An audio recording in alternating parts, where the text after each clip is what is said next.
E quando alguém me chamava de negrinha, ele dizia assim para mim. Meu pai dava uma tosse, me colocava aqui na perna dele e dizia, olha pro papai. Eu olhava, o cabelo todo cheio de trancinha. Vocês fazem ideia como eu era linda? E ele dizia assim, olha pro papai. Eu olhava, você é como um diamante na folha de inhame. E eu acreditava.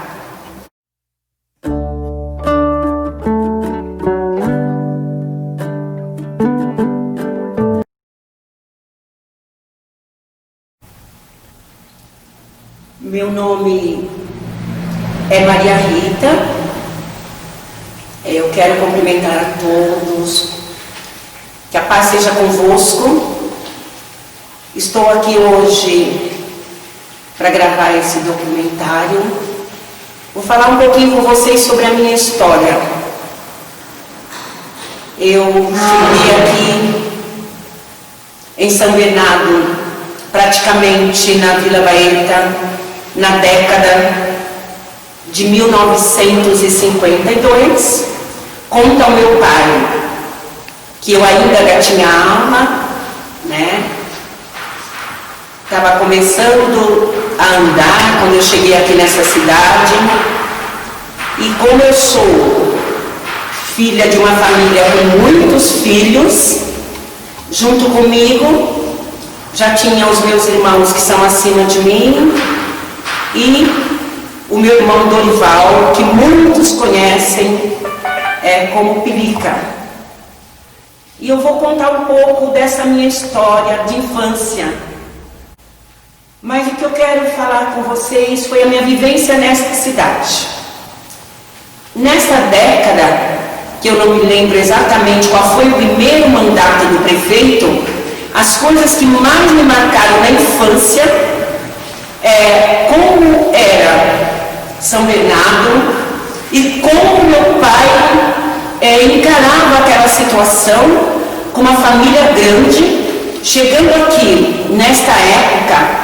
Esta época em São Bernardo não era normal, não se ouvia falar ainda em favelas, não se podia fazer. O prefeito tinha uma norma que as famílias sem condições financeiras, que tivessem uma família grande e não conseguisse construir uma casa, eles dariam madeira de uma região que tinha aqui em São Bernardo, que hoje é Parque São Bernardo, Jardim Industrial e toda aquela área, era o único local que tinha madeira de lei. Para tirar madeira de lei lá, precisava de autorização do prefeito. E quem lidava com essa questão diretamente era o prefeito, o primeiro prefeito que eu conheci em São Bernardo, prefeito Lauro Gomes. Toda manhã ele ia na minha casa tomar café com meu pai. Eu me lembro como se fosse hoje, dos seus ternos azul marinho, suas camisas brancas impecáveis, colarinho gomado e um anel na mão de pedra azul. E entre todas as minhas irmãzinhas, eu não entendia porquê, só entendo hoje, eu era a predileta dele. Imagine vocês, um quintal cheio de terra, um monte de neguinho fechado dentro desse quintal, onde se criava porco, galinha, que nós tínhamos um pomazinho, tinha chiqueiro. Quando ele chegava, imagina que estado que eu estava. Terra vermelha. E ele vinha ao meu encontro, e antigamente tinha a história do Upa. Lembra do Upa, no tio? Eu pulava no colo dele. Ele me abraçava, me beijava, meu rosto suado, e me colocava no chão.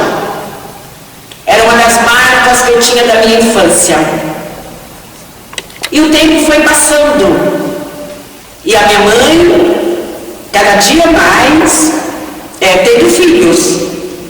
Nós somos hoje, 14 irmãos, que eu vou falar depois no bloco da família, os quais já perdi alguns, mas na época, o meu pai tinha alguma coisa com ele que ele chamava de brilho.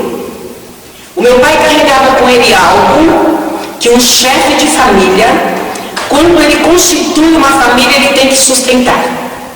Ele não aceitava receber de graça de alguém nada para que ajudasse a sustentar esta família. Então ele trabalhava em 2 empregos, mas nós não podíamos receber nada dos vizinhos.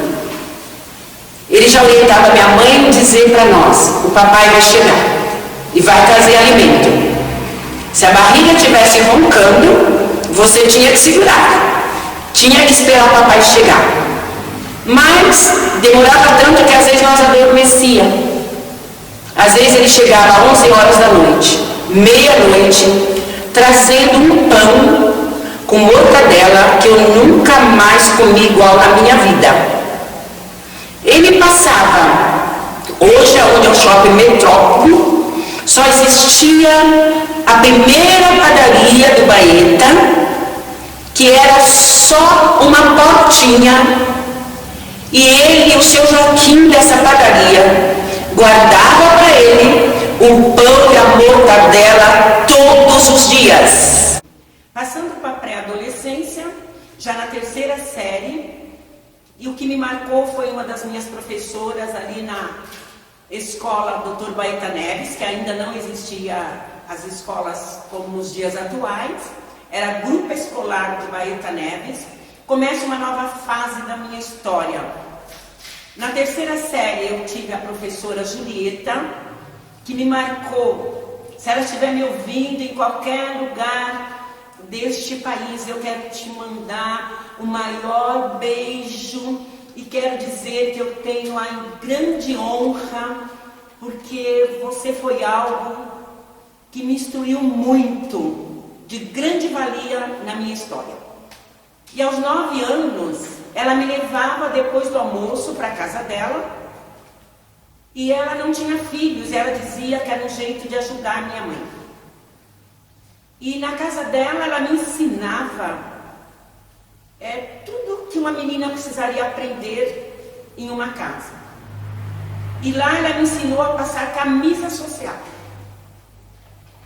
E aquilo, para mim, era fantástico. Como nós éramos muito irmãos, e a minha mãe não conseguia dar atenção e cuidar de todos, já era um decreto na minha casa. O irmão mais velho cuidava do menor. E quem me dava mais atenção, quem eu era mais cuidada, que me orientava em tudo, era a minha irmã mais velha, a Aparecida, que nós chamamos de Dindinha. Para mim, ela era tão próxima que às vezes eu a chamava de mãe. Ela era o arrimo de família. Ela que ajudava meu pai a sustentar a família. E o cuidado dela comigo era algo fantástico. E com a professora Julieta eu fui aprendendo algumas coisas dessa arte do lar.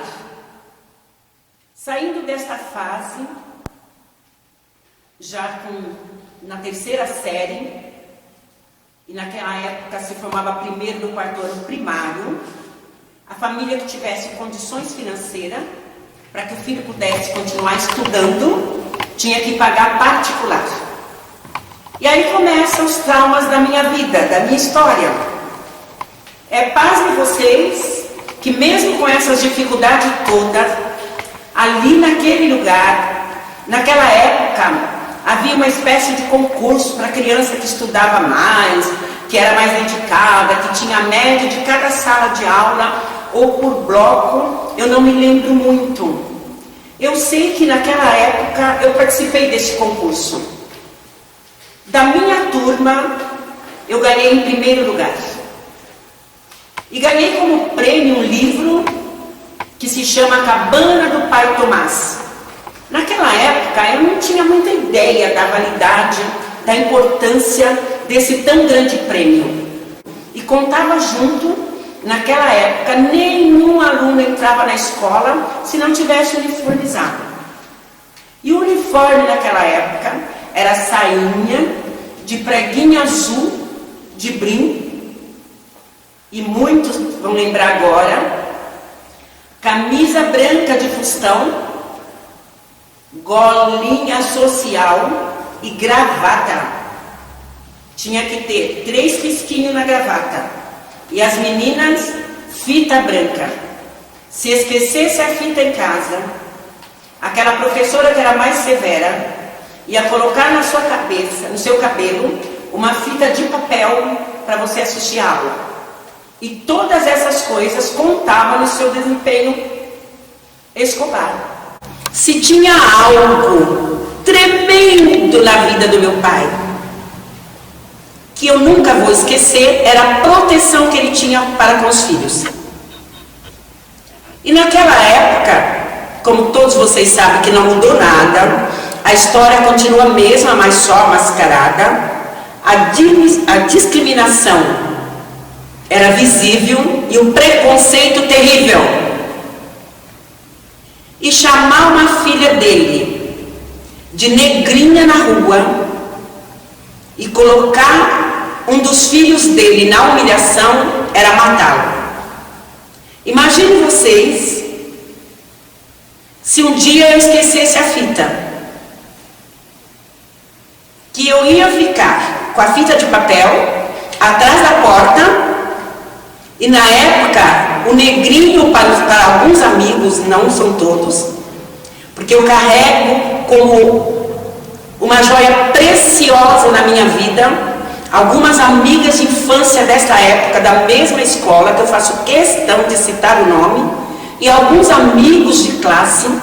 Eu tinha nessa época um amigo japonês que chamava Valteir, uma amiga extraordinária, que é minha amiga até hoje, inseparável, a Neuza Lago, de uma família tradicional nesta cidade.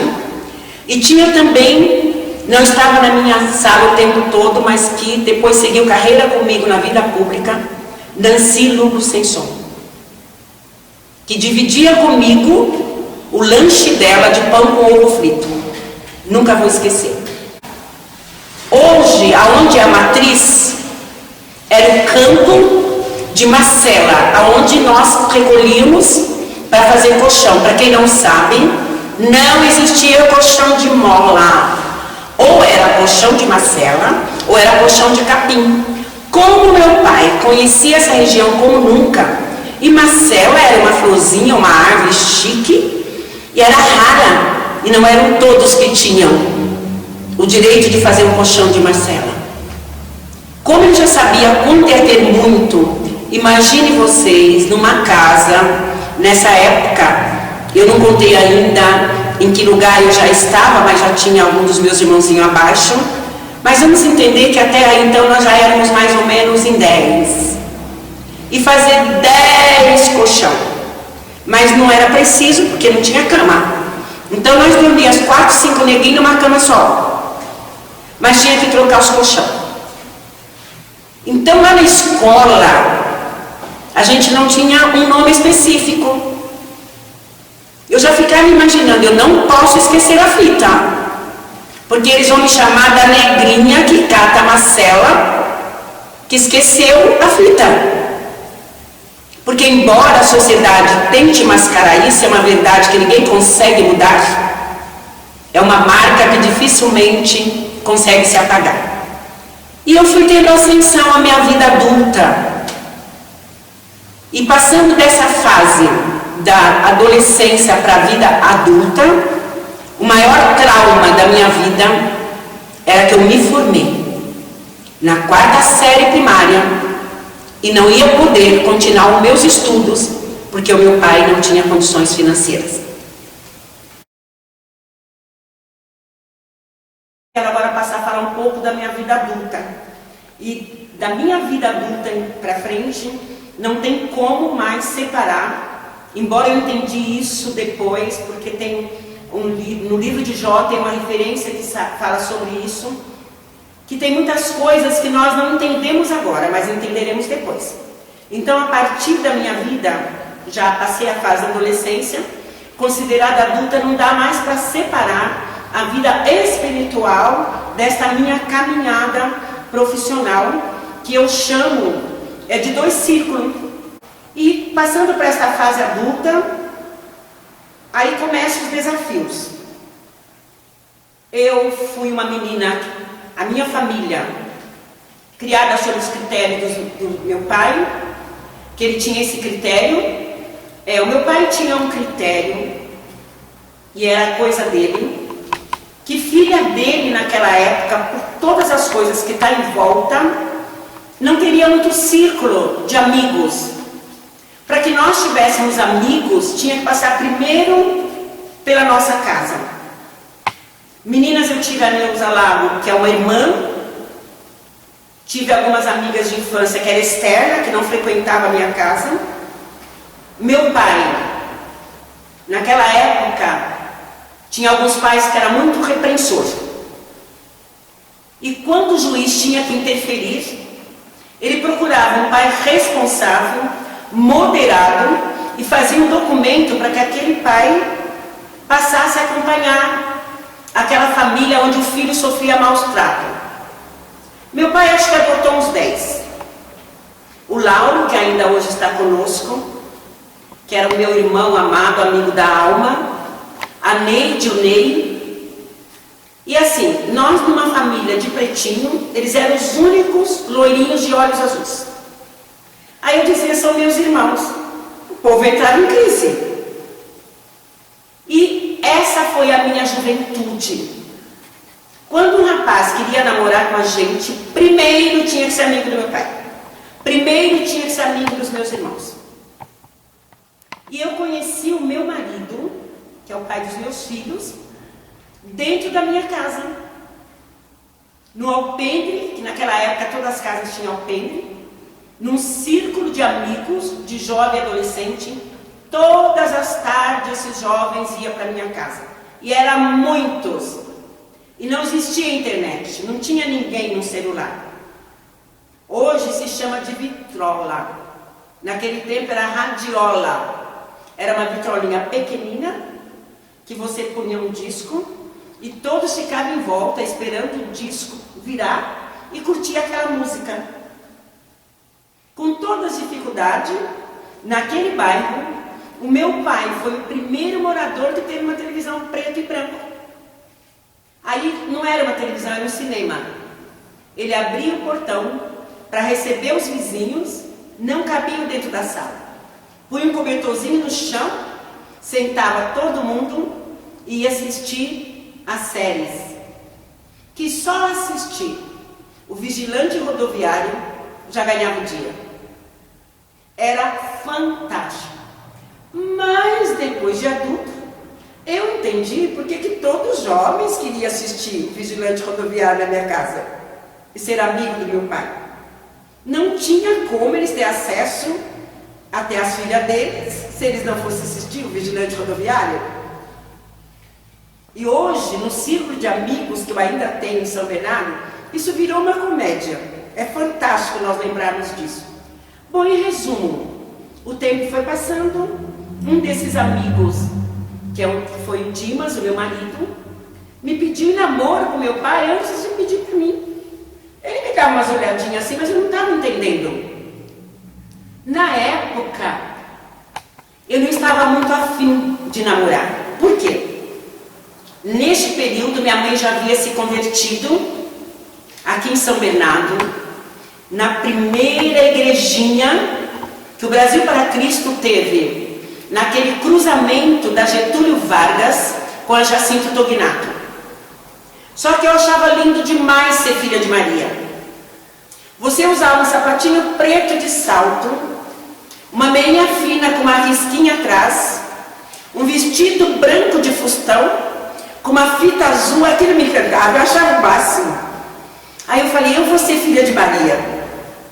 Mas a minha mãe já chamava Maria, depois vocês vão entender. E a minha mãe já é convertida. E nesse período, minha mãe, uma profeta de Deus, analfabeta, não sabia ler, não sabia ler uma vírgula da Bíblia, guardava tudo, registrava tudo, e quando nós colocávamos uma frase assim para ela, e nós, muitas irmãzinhas, a maioria com diferença só de um ano, embora as minhas irmãs mais velhas tenham diferença de idade entre eu e elas de 3 anos, não aparenta. As pessoas não conseguem definir entre nós três, que é a Romilda, a Rosilda e a Rita, todas Maria. Lá em casa nós somos 9 Maria. Todas as meninas chamam Maria. Então era Maria Rita, Maria Romilda e Maria Rosilda. Eu tenho diferença delas de 3 anos, mas não aparenta. E o meu irmão Dorival, conhecido como Pelica, tem diferença de idade comigo de 8 meses. A minha mãe engravida dele ainda quando ela estava no período de dieta minha. E nós éramos muito próximas. Mas entre as 3, eu era que sobressaía. Eu só entendo isso agora. E nesse período, eu coloquei no meu coração que eu queria ser filha de Maria, minha mãe convertida. E ela dizia assim: está escrito que eu e a minha casa serviremos ao Senhor. Dando continuidade, não fui ser freira, porque na realidade, como eu já disse antes, Deus tem os seus propósitos. Em todas as coisas, Ele vai nos cercando. Como diz lá no livro de Jó, nós não entendemos agora, entenderemos mais tarde. Ele usa, neste momento, este meu amigo, como instrumento de Deus, como resposta de oração da minha mãe. E o Cidinho me para um dia na rua e diz assim para mim: neguinha, tô ouvindo uma conversa que você quer ser freira. Amados, essa frase bastou. Ele olha para mim e disse: lindinha como Deus te fez, você naquele hábito, todo preto, só com uma mechinha branca na testa, vai ficar igualzinho a uma andorinha. Amigos? E eu disse: o quê? E ele: ninguém vai ver nada em você, só os teus olhos e a manchinha branca. Aquilo bastou. Fui para casa, aquilo remoendo, flechou o meu coração. Eu disse: amanhã eu vou dizer para a Madre Jacomina, que era a pessoa da Itália responsável de me levar, que eu não vou mais ser freira. Me casei. Minha mãe não veio, ficou na posição dela, mas eu me caso aos 17 anos. Aí começa a minha trajetória. Eu me casei aos 17 anos, em 1960, eu ia fazer 18, mas ainda com 17, e naquela época, 17 anos você era considerada menor de idade, os pais tinham que assinar. Ela assina para eu casar na Igreja Católica. E eu me casei na Igreja Católica. O que eu não entendi, eu posso compreender hoje. O que é confiar em Deus? E como Deus vai traçando todas as coisas, tudo que eu ia fazer eu destacava. Aos 13 anos eu começo na minha vida profissional, vou trabalhar numa fiação, a primeira de São Bernardo, cotonifício, que era paralelo, mas a disputa na época era o Matarazzo. E eu vou para essa firma trabalhar com 12 anos e pouco. Mas por intermédio de um dos pastores dela, pastor Abel Timóteo, que era chefe geral no Matarazzo, ele disse: eu vou puxar essa menina. Eu entrei no Matarazzo, que na época selecionava meninas para entrar. E lá no Matarazzo, como já era um plano de Deus, e eu sempre muito esperta, fui trabalhar numa máquina que o pastor Abel era responsável, e na época era a máquina top de São Bernardo. Por quê? Porque não dá tempo de discorrer isso aqui. Hoje nós pensamos assim: bom, nós temos o melhor tecido, é algodão, é isto, é aquilo, é gabardina, é tergal, mas não passa para a cabeça de todo mundo que todo algodão é apanhado no campo. Ele sofre o processo dentro da máquina industrial. E como, quando eu chego lá, ele quer me pôr nessa máquina, ainda muito menina. Mas observe o trabalhar de Deus. Esta máquina chamada retorcedeira, que tinha 50 cônicos, que tinha que ser muito esperta para lidar com ela, porque o fio não podia ter emenda, o fio não podia quebrar. E ele, sendo o pastor que ele era a primeira máquina que ele entrava. Mas mais tarde eu fui entender. Sabe qual era a primeira frase que ele fazia quando ele chegava na minha máquina? E eu morria de medo que as minhas amigas ouvissem isso. E ele, com uma voz forte e pesada, ele colocava os pés na seção e levantava as mãos e dizia: negrinha, paz de nosso Senhor Jesus. Eu, misericórdia, não quero nem ver. E eu disfarçava para ninguém perceber que aquilo era comigo. E ele dizia: você vai ser de Jesus. E eu, meu Deus, isso não é possível. E o tempo passou. Mas Deus tinha os seus propósitos. Porque todas as vezes a minha mãe profetizava: a minha casa é do Senhor Jesus. Se Ele prometeu, Ele vai fazer.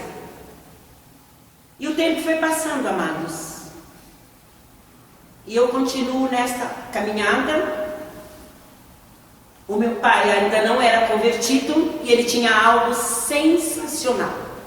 Brasil para Cristo ainda não tinha igrejas. Na Pompeia tinha a primeira tenda. E o missionário Manuel de Mello tinha um programa no rádio. Para o meu pai trabalhar, porque não havia condução em São Bernardo, ele tinha que acordar às 4 horas da manhã. E o programa do missionário Manuel de Mello era às 4 horas da manhã. Ele acordava todos os negrinhos, tirava da cama, jogava um cobertor no cimento e dizia: ajoelha que o culto vai começar. Tem ideia? Os neguinhos tinham que ficar de joelho assistindo o culto. Todas as madrugadas. Depois podia voltar para dormir. E isto foi o que mais me marcou. E o tempo foi passando. Em 1975, veio um surto de meningite em São Bernardo, que as pessoas não mais identificavam a doença, não muito diferente dessa pandemia hoje, talvez pior. Os recursos eram precários, os médicos não eram tão acessíveis, né? Assim, mas nessa época, quando meus irmãos já haviam feito teste no Palmeiras, tinha algumas influências. Eu já funcionária pública, que daqui a pouco eu conto meu acesso na prefeitura, no outro bloco. Minha mãe sofre. Eu já estava na prefeitura como funcionária. Minha mãe dirigia a Tarde da Bênção na Jacinto Tognato, todas as quarta-feiras. Dirigiu a Tarde da Bênção numa quarta-feira e testificou no grupo de mulher: o Senhor vai me recolher. As irmãs ficaram sem chão. Que isso, irmã Maria? O Senhor vai me recolher. E tinha algo que ela dizia para nós: quando Jesus me recolher, eu vou morar num lugar que, se vocês não aceitarem Jesus, nunca mais vocês me verão. Irmãos, como eu já relatei, nós somos de uma família muito, muito carente. Passamos muita necessidade material. Mas se teve alguma coisa que meu pai plantou em nosso coração, foi algo assim: vocês podem passar necessidade, mas vocês nunca terão falta de amor. Filho não morre de fome, filho morre por falta de amor. E era algo tão marcante, porque cada vez que alguém nos humilhava, nos chamava de negrinha e aquela coisa toda, ele sempre dizia para minha mãe: nunca deixe as crianças com o nariz sujo. Ouvir eles chamar os meus filhos de negrinho, eu sempre vou suportar, porque verdadeiramente nós somos. Mas de catarrento, não. E ele tinha essa preocupação. E quando alguém me chamava de negrinho, ele dizia assim para mim. Meu pai dava uma tosse, me colocava aqui na perna dele e dizia, olha para o papai. Eu olhava. O cabelo todo cheio de trancinha. Vocês fazem ideia como eu era linda? E ele dizia assim, olha para o papai. Eu olhava. Você é como um diamante na folha de inhame. E eu acreditava. Aquilo me fez avançar como uma gigante.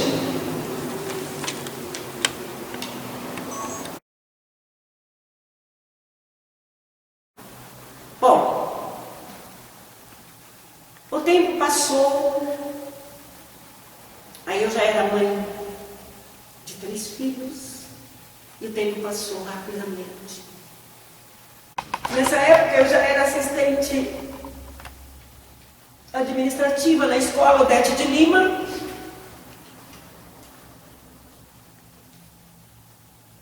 De repente, eu ouvi alguma coisa estranha, mas não fui lá fora. Eu estava na minha sala, na diretoria, eu permaneci.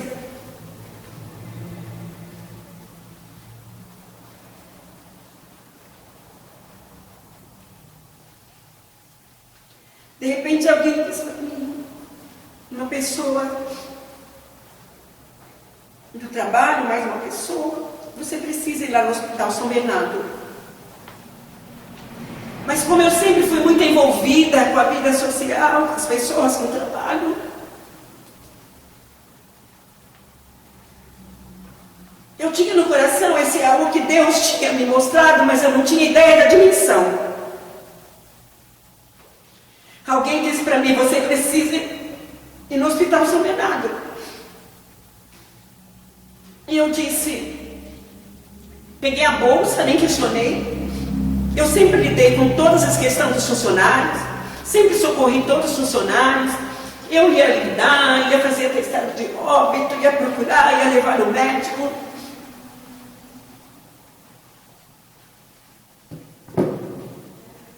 Mas não me disseram no caminho. Eu não fui. Meu carro estava lá, disseram, não, você não vai com o seu carro, você vai no nosso. Quando eu cheguei, irmãos, eu já entrei para a porta do fundo, mas ninguém até tinha dito nada. Veio um médico encontrar comigo e abraçando. Foi que negócio estranho.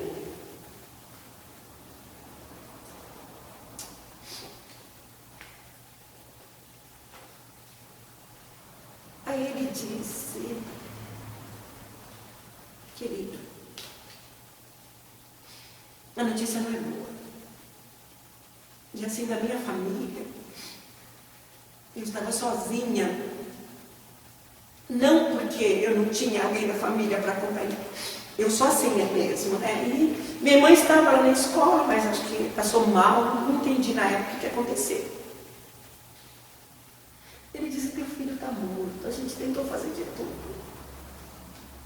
Mas como Deus, eu saí de casa, te pedindo para que o Senhor protegesse meus filhos. O Emerson era pequeno ainda.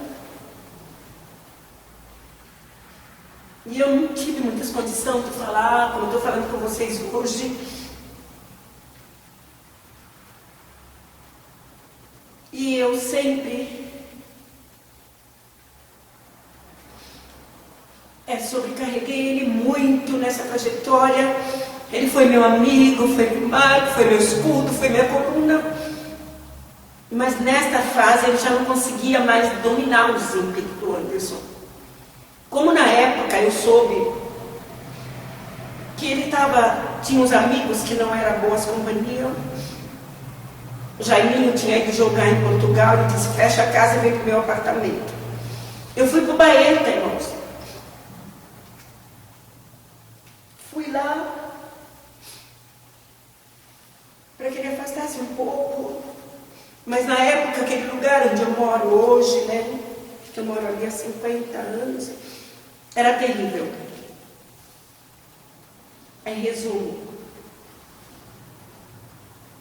os meus filhos, eles são lindos, 3 eu sei, mas o Anderson era o que se destacava assim, dos 3 em aparência, né?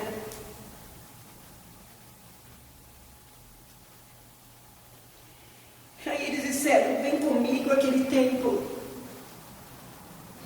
não era assim, o necrotério era no hospital, era tudo no hospital, mas ele ainda estava na sala do centro cirúrgico.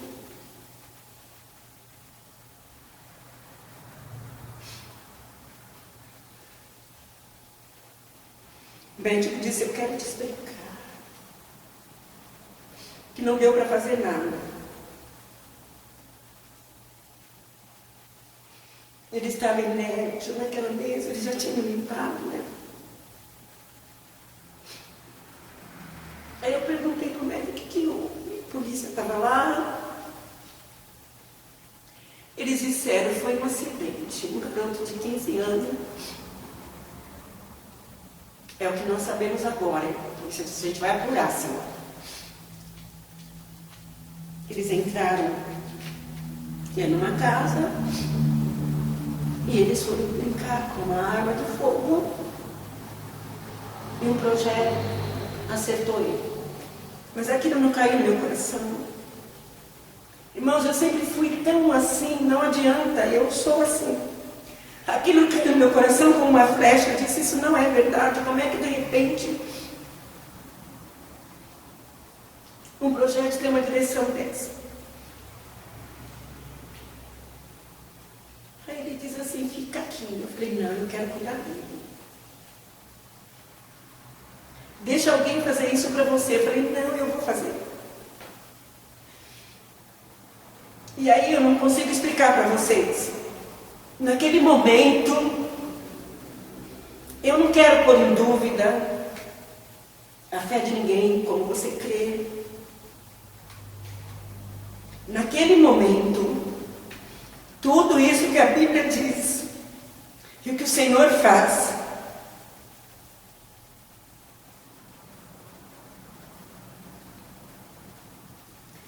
era eu, porque quando eu ficava imaginando a passagem da viúva de Naim, eu sempre dizia, Deus, isso não vai acontecer comigo porque eu morro. E de repente, eu estou ali naquela situação e vem sobre mim alguma coisa que eu não consigo explicar para vocês até hoje. Eu nunca consegui falar dessa história do Anderson como estou falando aqui com vocês, lógico. Minha família está aqui, eles sabem disso. E de repente eu saio dali, vou cuidar de funeral, de tudo que tem, né? Conhecendo a minha família como vocês conhecem, você já pode imaginar o que virou aquele Baeta, né? Bom, e eu estou também nessa trajetória de vida, caminhando de vida profissional. E naquele momento, eu só me lembro isso. O policial disse que era um acidente. Como eu saía da minha casa para trabalhar de manhã e só voltava muito tarde. Nessa fase da minha vida, eu estava trabalhando em 3 empregos. Porque eu estava trabalhando na prefeitura, fazendo congelado para fora, e quando o salário não dava para pagar a casa, porque eu pagava a luz, eles cortavam a água. Eu pagava a água, a casa ia para o protesto. E Deus já tinha preparado um anjo, doutora Helena Del Monte, uma advogada de São Paulo, mora no aeroporto. Ela dizia, quando protestar, você me avisa. Ela ia lá e tirava. Aí eu fazia faxina. Porque as palavras do meu pai eram latentes no meu coração. E se tinha algo que eu lido com isso até hoje, se eu não permitir que a palavra de Deus se cumpra na minha vida, vai se cumprir na vida de quem? E aqui, irmãos, eu quero fazer um parênteses. Porque eu sei que quando pessoas ouvem isso, eles dizem assim, não, porque a criança era isso, porque a criança era aquilo, porque a criança fazia isso. Eu quero agora aqui, como mãe, como pedagoga, trazer algo para vocês. É humanamente possível que em uma sociedade corrompida como essa, crianças sejam levadas, como são no nosso meio, e diante de fatos parecidos com esse, o que a gente devolve é o seguinte: a culpa é dos pais, não só. Nós sabemos de onde vem tudo isso. A situação era armada e tem um porquê que não cabe eu relatar aqui. Bom, eu continuo crescendo aí no Evangelho Quadrangular e vocês observem, em 1990, o meu primeiro marido teve um acidente, foi atropelado, morreu na Faria Lima. Eu havia perdido meu filho em 89. Foi questão de meses, não fechou o ano. Foi um acidente terrível. E uma história triste, quando consegui registrar na net também. E eu permaneci esse tempo todo, sem nunca querer me aproximar de ninguém, muito novinha. Muito novinha. Mas parece uma história absurda, né, aquilo que está acontecendo aqui. Mas eu quero que vocês compreendam, em nome de Jesus, em tudo tem um trabalhar de Deus. De repente, caminhando esse tempo todo, já correndo no Evangelho Quadrangular, pastor Livaldo assume em 2000 e nós trabalhando, a igreja crescendo para a honra e glória do Senhor. Eu não me recordo, nós começamos lá em 2000, a igreja lá já separada da Valentim, e eu não me recordo aqui exatamente em que momento foi, embora eu tenha as fotos, tenha a terrinha daqui. Um belo dia o pastor Livaldo lança a campanha desse terreno aqui, nós correndo, vamos comprar esse terreno, e eu peguei algumas terrinhas aqui do terreno, coloquei num porta-retrato, fiz umas lembrancinhas e guardei, que eu tenho até hoje. Mas se eu não estou enganada, começamos a construir aqui, né? Depois vocês me ajudem, exatamente quando começou a construção aqui, eu não me lembro. Nesse período da construção, nós fazíamos o almoço na minha casa. Eu cozinhava na minha casa e vinha com as panelas, irmãos, tacho fervendo, no porta-mala do carro, trazer para dar comida aqui para os irmãos. Nós e uma equipe de irmãos. E a pastora Cátia junto, ajudando a fazer comida, todos os pastores trabalhando na obra, muitos irmãos. De repente, nós estamos lá na minha casa, na parte de baixo do salão, fazendo almoço. Eu paro de temperar uma comida e falo para você, nossa, que estranho, eu vou casar. Bastou. Virou uma baderna. Aí a Amanda disse, com quem? Não sei. Resumo. Um belo dia, através de um outro irmão, eu conheci o Luiz. Esse irmão foi na minha casa fazer um orçamento de telhado, que depois nem foi ele que fez. Bom, aí apareceu o Luiz. Apareceu o Luiz. Em 2014, eu resolvi me casar novamente. Teve 2 momentos mais difíceis na minha vida. Porque quando ele me ligou, eu disse para ele, eu não me encontro com você em lugar nenhum. Se você quer mesmo falar esse respeito, você vem aqui na minha casa na hora do almoço. Porque eu achei que eles não iam, irmão. Eu achei que ele não ia. Adivinha o que aconteceu? Ele foi. Pensa no momento tenso. Pensa no sofrimento. Eu suava. Eu me lembro que quem quebrou o gelo foi a Márcia. Como sempre. Eu sou apaixonada por toda a minha família, pelas minhas norinhas. E às vezes eu faço menção à Márcia, falo muito dela, mas eu quero até... Não é justificativa, eu quero colocar. A Márcia é a minha primeira nora, que ela vem comigo desde o princípio deste sofrimento até o final. E eu me lembro que nesse momento ela quebra o gelo. Me lembro ela dando uma palminha e dizendo, vamos dar essa coisa, vamos orar, vamos comer. E aí, porque os negrinho, de preto, ficou branco. E eu amei. Resumindo, as coisas foram de um dia para o outro. Marcamos o casamento para 2014. Mas foi só marcar o casamento, irmãos. Como desde a história lá do meu outro filho, eu não sei explicar muito. Marcamos o casamento, e aqui vocês acompanharam tudo do começo ao fim, né? Que tem histórico, foto, tudo aí, na igreja. Um momento difícil foi falar com os meus filhos, e o outro foi falar com o pastor Ivaldo. Eu me lembro que eu peguei ele de repente, puxei para a secretaria e falei, tem negócio para te falar. Nem me lembro exatamente como foi que eu consegui dar a notícia para ele. Em resumo, conhecendo ele como vocês conhecem, ficou feliz, me abençoou, vamos correr para o casamento, eu já tinha tudo traçado, já sabia como que eu queria fazer, como que era, com a minha família inteira, rapidinho, fizemos isso e aconteceu em agosto de 2014. No dia do casamento, esse homem estava literalmente verde. Eu disse não. E de um tempo ele começou a reclamar de uma dor na coluna. Ah, porque eu tenho papagaio, porque eu tenho problema na coluna, porque eu tenho isso, porque eu tenho aquilo. Em resumo, irmãos, que os irmãos já sabem parte da história, né? Acho que nós tínhamos marcado uma viagem curta, depois do casamento, terminou a cerimônia, fomos para essa viagem, que era só aqui no interiorzinho de São Paulo, na metade da viagem, antes de terminar.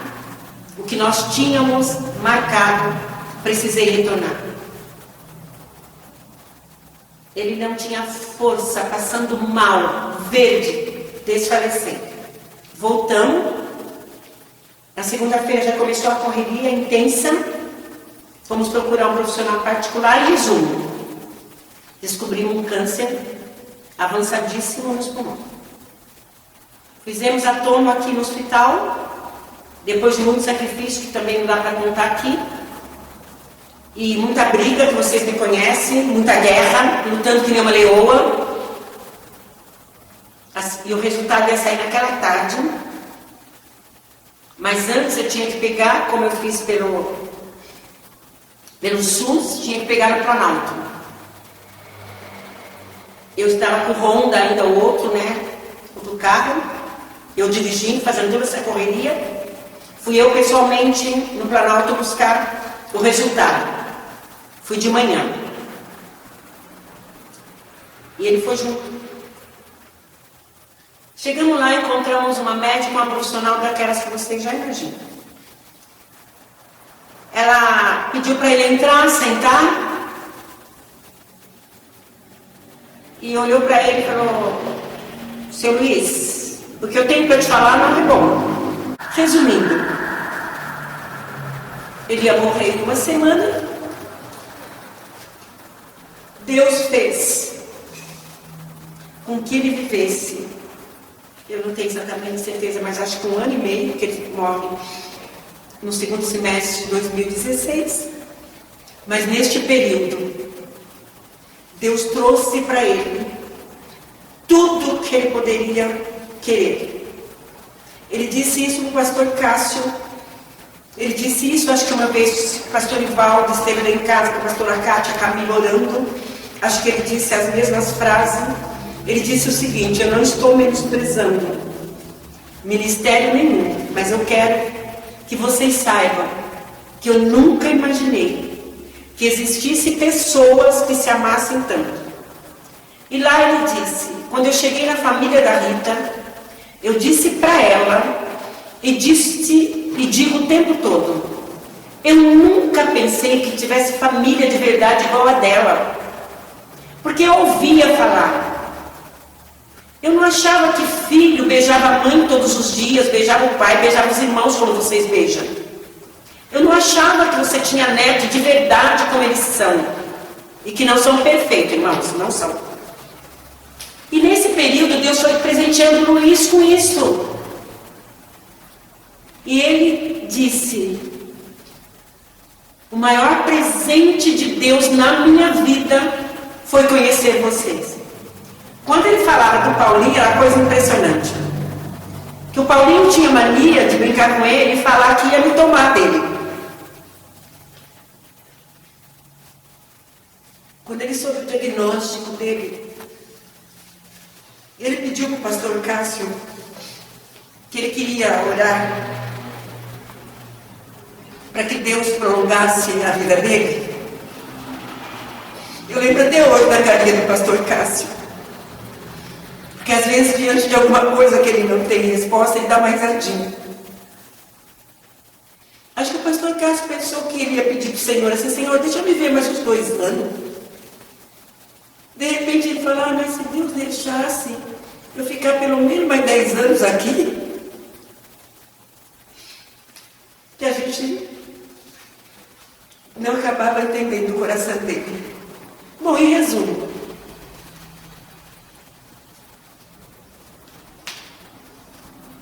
Deus não permitiu.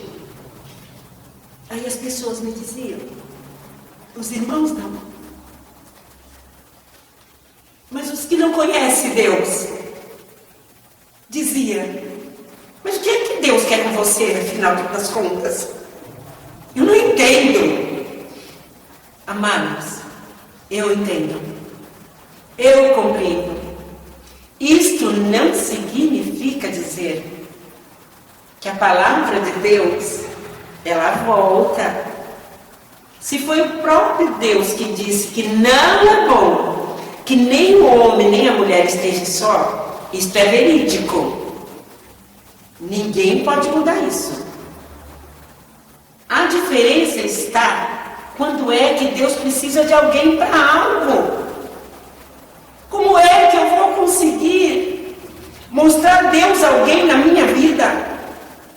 Se depois de tudo isso eu chegasse aqui diante de vocês, cambaleando na minha fé, verdadeiramente, eu não teria tocado nas vestes dele.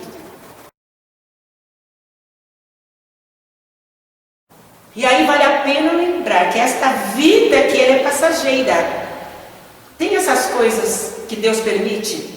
Você ter uma companheira maravilhosa, você ter filhos maravilhosos, você ter casas maravilhosas, você ter um carro excelente, mas é para aquela, lembra do círculo? É para este círculo humano. A outra parte é para sempre. E aí eu não quero fazer nenhum link, mas para você compreender. O momento que nós estamos vivendo, eu não quero questionar. Se você perguntar para mim, mas diante da tua visão, como você pensa? Mas então o que você poderia falar sobre o Covid-19? Eu? Nada. Mas eu posso te falar de Deus. Eu posso te falar da fé. Porque sabe aonde nós fomos com esse link? A Bíblia já dizia: a ciência iria se multiplicar? Ela iria. Isto não vai falhar. Porém, o que você ouve hoje nós dizer? Mas precisa respeitar. O cientista tal escreveu. O outro cientista assinou. Sensacional. Mas e este? A minha Bíblia já não está aqui. Mas não tem problema. Mas o que foi que o cientista da tua vida, aquele que escreve o homem não apaga, o que foi que ele escreveu? Eu não tenho nenhum clareamento de nada que está acontecendo agora. E nem é o meu papel. Eu só tenho algo para dizer aqui para vocês. Eu não consigo nem resumir tudo que Deus fez na minha vida aqui para vocês. Não consigo, ainda que eu quisesse. Mas eu vou terminar aqui meu depoimento, resumindo, somente uma palavra. E eu preciso trazer isso para todos nós neste tempo. Todos nós que fizemos uma escolha, eu preciso determinar em que lado do círculo eu vou determinar que seja as primeiras coisas. É simples assim.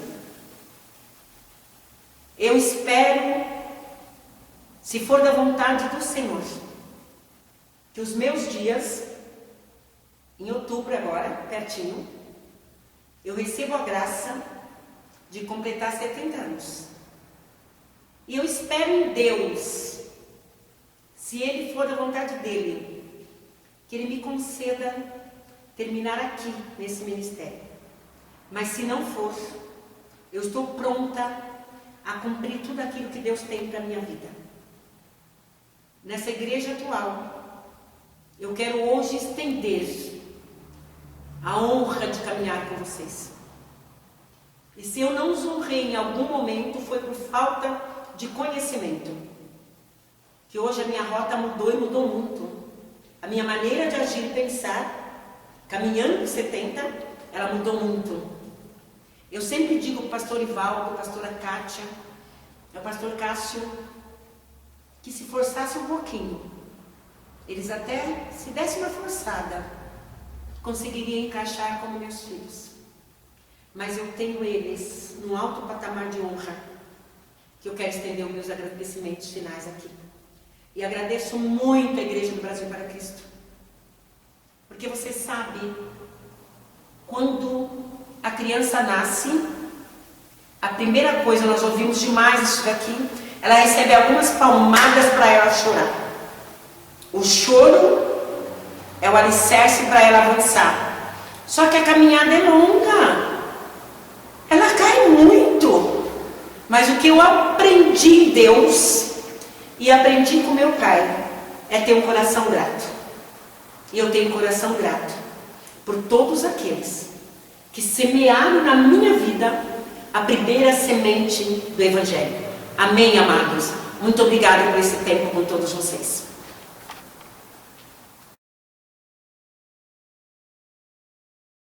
Nossa, é história demais, hein? Não, se eu te falar, não dá nesse bloquinho não, não se liga. É muita história. É um seriado. É um seriado. É muita história. Vai fazendo por temporada. Vai virar a série. Boa. Bom, esse é o meu perfil.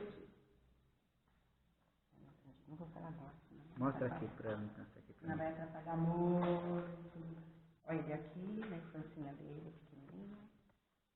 Com 17 anos, né? Não, 16 anos. você separou? Olha ele aqui. Esse é o meu sogro, o maior homem do mundo. Ai, então deixei o papai, deixei a mãe, deixei todo mundo. Melhor não foi ele, porque como eu deixei meus pais. Isso aí é mais como é que off, né? É. Isso vai ficar bom essa filmagem aí, isso daí. Vai. Vai. Ai, meu Deus. Sabe o que eu não vou achar? Porque ela tá naquela caixa que eu não trouxe.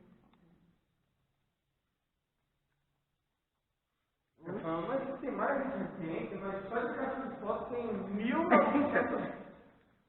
Tudo bem. Não vou achar, já li. Não se preocupa, não. Não Ixi, só esse conteúdo que você ixi, aí tem história demais. Você tem aí já tá lá. Mas tem o caso.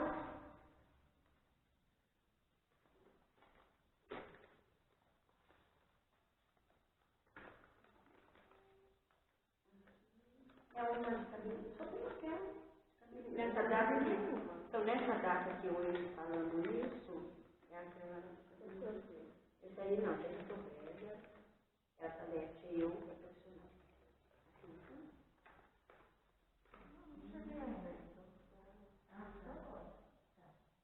Ainda na primeira. É uma de cabelo, não tem nada. Não vou colocar em casa. Essa é o quarto. Por que você fala, Ritinha? Por que você era a preferida do prefeito? Então, porque na época ele sempre dizia para o meu pai que entre todos os meus irmãos eu me destacava, que eu era extrovertida e que eu era alegre e que eu era a preferida dele por conta da minha, que eu tinha um sorriso espontâneo. Porque às as outras ficavam com a carinha fechada, quando eu mostrava um dentinho, ele já me ajudava. E era isso que fazia a diferença. Essa minha espontaneidade, né? Que vocês até dizem nos dias atuais que eu sofro sorrindo.